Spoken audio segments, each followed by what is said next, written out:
Hello everybody, my name is Mathis and welcome back to the Judge Mathis channel. Now a while ago I did a big box PC collection video where I showed off kind of the meager beginnings of what I hope was going to be a bigger collection as the years went on, and I wasn't sure how it was going to be received, but to my surprise, a lot of people really enjoyed it. So much so that they wanted to see updates, whether they be monthly or bi-monthly, and I don't know how I want to go about it yet, if I want to do one a month or one every other month, but they will be infrequent, but I still want to keep you updated on some of the cooler finds that I get as I kind of go on this journey of starting a big box PC collection of mine. And I figured it was about time. I picked up another about 10 to 15 more games over between last episode and this episode. And I want to show off some of my favorite of those finds and some of the weirder ones of those finds and kind of show off what comes with them, how really unique some of those boxes are, and some of the weird stuff that came with those games. But outside of that, I actually wanted this video to be also sort of an announcement video. There's a couple of things I want to cover, including convention appearances that I'm going to be going on, and the expansion of this channel as a whole with myself and Dean. So first, let's get the convention stuff out of the way. It's summertime, and summertime for me is convention season, as it is for a lot of people. I travel a lot during the summer, so getting videos up and done and getting them on schedule is going to be a very interesting experience because this is the first summer where I have a kind of locked down schedule for Judge Mathis. So getting up a video on time is going to be interesting. I hope I can do it. I have faith I can do it, but we'll see if we can end up.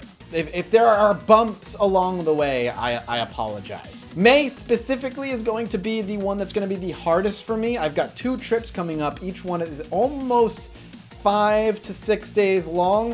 If you're going to be at either of these 2 conventions, please say hello. The first one is going to be on May 10th over in Stockholm, Sweden. I'm going to be at Paradox Con. I've worked with the Paradox company, the people who've done Europa Universalis and Crusader Kings, Stellaris. They've also helped publish some of the newer CRPGs by Obsidian, like Pillars of Eternity and Tyrant. I've been working with them for years now at this point, and I love going and checking out their stuff. It'll be my second time in Sweden. So if you are in Stockholm, I may do a group meetup, but if you're going to be at Paradox Con, say hello. It's going to be the first convention of theirs that is open to the public, and I'm excited to go. After returning from Paradox Con, 8 days later, I'm heading off to MomoCon out in Atlanta, Georgia. May 24th to the 29th. I will be there. If you see me, say hello. I went last year and it was one of my favorite conventions I've ever been to. It's an anime video game convention, kind of a mash of the two. Little smaller, still pretty big, and I'll be on a few panels with Jesse Cox, Total Biscuit, just a bunch of my friends. We're going to be doing Co-optional Lounge and all that other stuff, so feel free to say hello if you see me there. As more trips and conventions come during the summer, I'll let you know about them, where I'm going to be, all that good stuff, but the May trips start in a little less than 2 weeks for me, so those are the important ones that I wanted to get up across for you. The other announcement that I was going to talk about, I think I'm going to wait. I'll briefly mention that myself and Dean, who is the editor of this channel, have been talking about ways to expanding this channel, making it instead of every 2 weeks, every week, and what it would take for that to happen. One of the avenues we've been looking at for a few months now is Patreon, what we realistically can do with that, and hopefully you'll see an announcement, a whole separate video about whether we launch one or not and what our expansion plans for the channel are. What you should know is that we will stick with every 2 weeks no matter what we do, even if we don't launch anything, or even if we do launch something and it's not very successful, don't worry about it. But ideally, we'd like this channel to become an every week thing with reviews and other types of videos.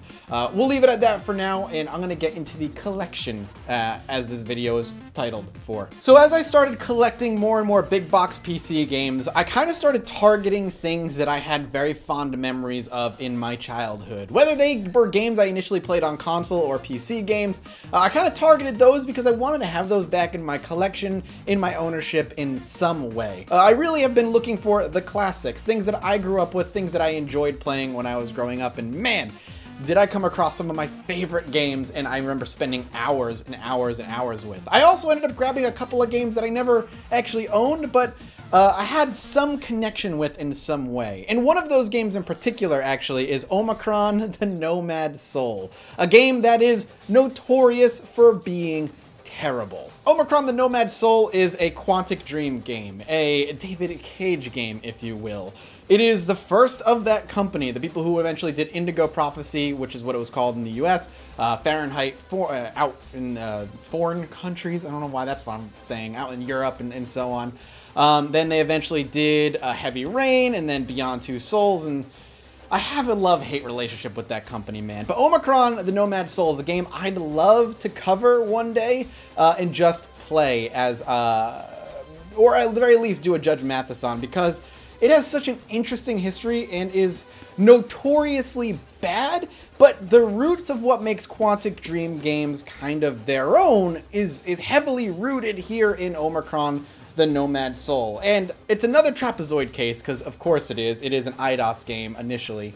It opens up weirdly, and all I know about the story, and I could be actually off, so correct me if I'm wrong, but Omicron the Nomad Soul is about you playing a video game. It's about you as the player taking control of somebody in this universe where you think you're playing a video game, but actually you're helping people in this world, and you go from person to person controlling them while you're technically playing a video game. What you're actually doing is controlling somebody in another universe, helping them get through problems.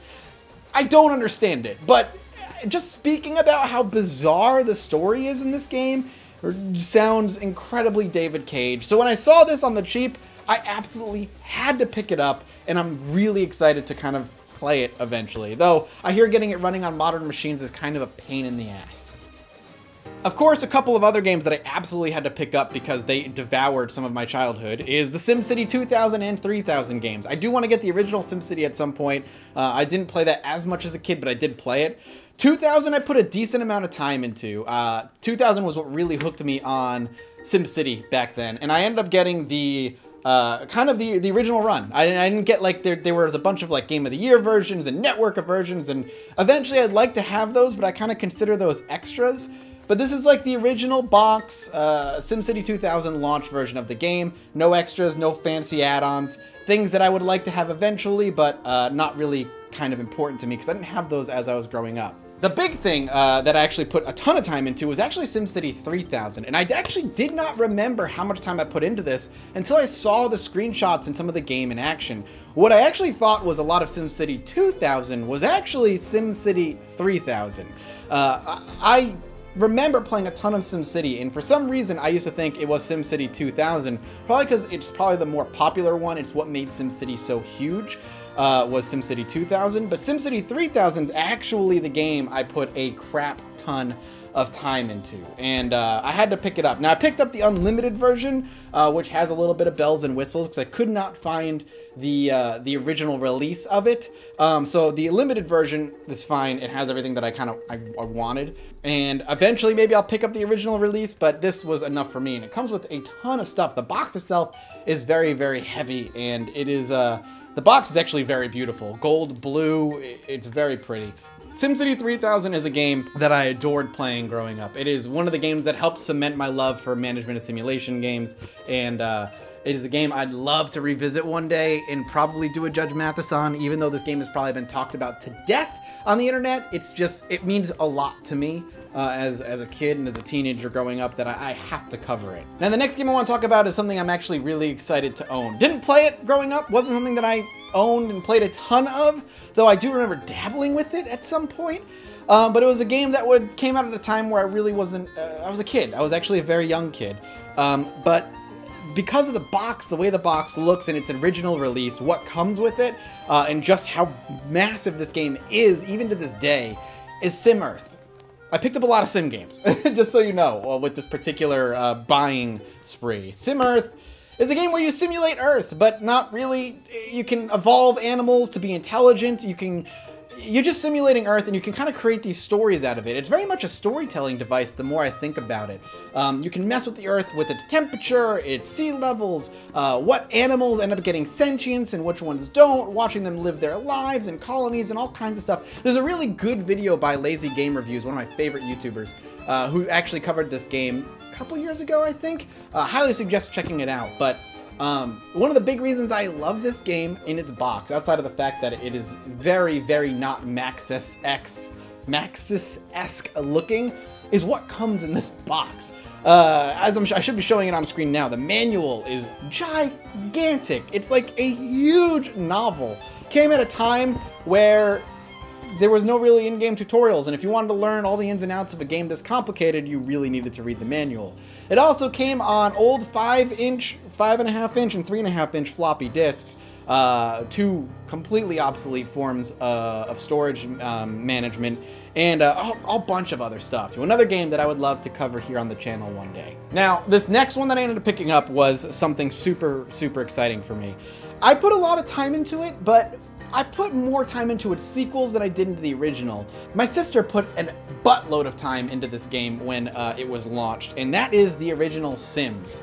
This is a game, obviously, that has a huge storied history, is massively successful, even today with the 4th game out and countless expansions for it. This is a game that defined a lot of gaming tropes that are out today. It is a game that kind of invented its own genre, and it is a game that is considered a classic, and I still think the original Sims is incredibly playable, though I wonder if people consider the 2nd or the 3rd one the best one of the bunch. But getting the original big box gatefold, and the way this box is just generally designed with a very 50s semi-aesthetic is awesome, but with all the craziness of what the Sims can do in this game, is awesome. I'm very happy that the box I ended up getting is actually very, very good shape as well. So, and just seeing this box and holding it brings back a flood of memories. This is a game, man, that even though I didn't put as much time as my sister in, I remember watching my sister play. It was actually kind of like the early form of Let's Plays, is watching siblings or friends play these games and just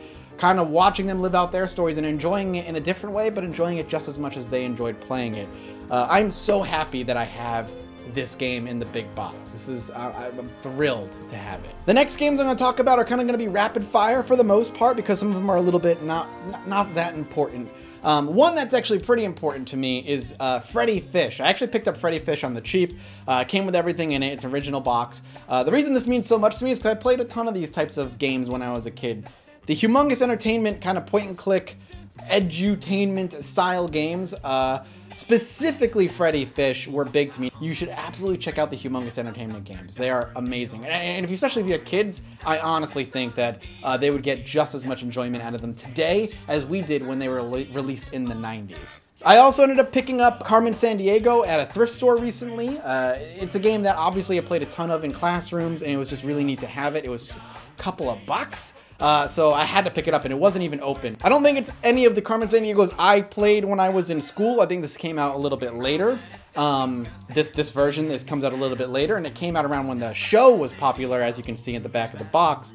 But Carmen Sandiego was, again, another game that meant a lot to me. Then there's Enter the Matrix. This game is garbage. I got it because it was also at the thrift store for like a couple of bucks. It came with everything inside of it. Why did I pick up this game? Because I adored it when it came out. I was in a big Matrix kick as a teenager, and I played all of the video games, and I loved all of them, but now I can look back as an adult and say they were all trash.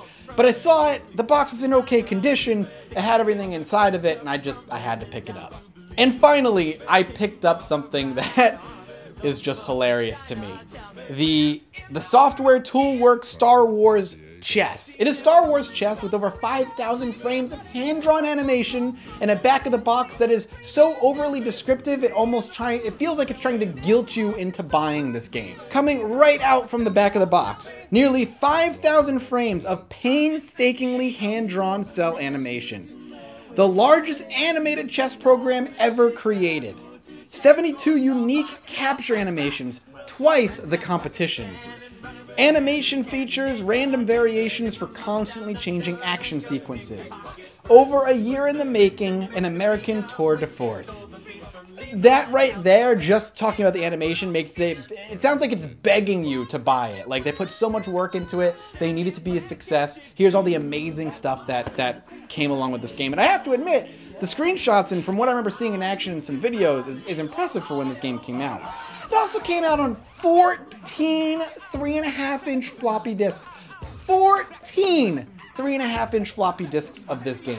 That's how much hand-drawn animations are in this thing. They needed 14 3.5-inch floppy disks. The box is also silly looking. I love it. It looks so ridiculous. Just Luke Skywalker and Darth Vader fighting on a chessboard while basically everybody else just watches is just absurd to me. Like why you want to like, okay, if you were chess pieces it makes sense. It's ridiculous. It just, the whole thing is ridiculous. The title itself is ridiculous. They couldn't just call it Star Wars Chess. They had to call it The Software Toolworks, which is the name of the company that made it. That just makes it such a mouthful. The Software Toolworks Star Wars Chess.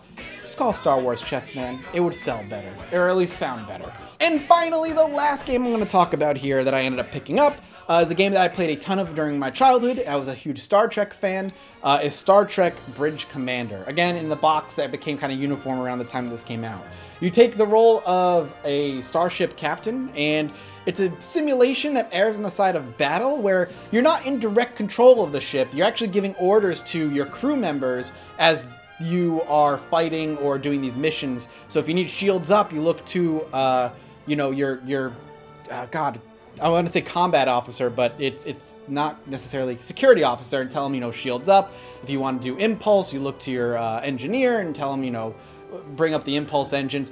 Basically, it's kind of a Star Trek nerd's wet dream to just be able to control a Galaxy-class starship and go to combat with warbirds and all this other stuff. I'm definitely going to cover this game in the future, there's no question. This holds particular special place in my heart because of my dad. My dad and I had a lot of shows we would watch together. Star Trek was one of them. I actually first got into Star Trek because my dad would throw it on, and I would sit next to him on the couch and we would watch Star Trek The Next Generation together. Never really the original series, it's not one I ever got into, but The Next Generation is my Star Trek. It's the one that I have watched numerous times all the way through, and I'm kind of due to watch again. I just had to have it, and I like having everything complete in box, so that's why I ended up picking this one up. And that's kind of the bulk of what I ended up picking up, the notable stuff at the very least, and it's about time to pick up a second bookcase. I've been saying that for about a month and a half now, and where I'm at a point where this bookcase is filled. I could kind of take everything off of here and put more up here, but then I'd have all this on, like, stacked on the floor, and it's easier to have boxes stacked on the floor neatly than dolls and all kinds of other stuff. So if you guys have any questions about these particular games or what games I plan on buying next, feel free to throw them in the comment section below. I'm eager to continue the collection, show you what I end up picking up, why I love it, why I picked it up. I hope you guys find this informative and fun. I'm excited to really continue this journey of big box PC collection. I'm excited to pick up a second bookcase and really start displaying some of the stuff. Thank you guys for all the support. More announcements coming soon. A proper Judge Mathis in 2 weeks, as always. And I love you guys. I'll be back next time. Bye-bye.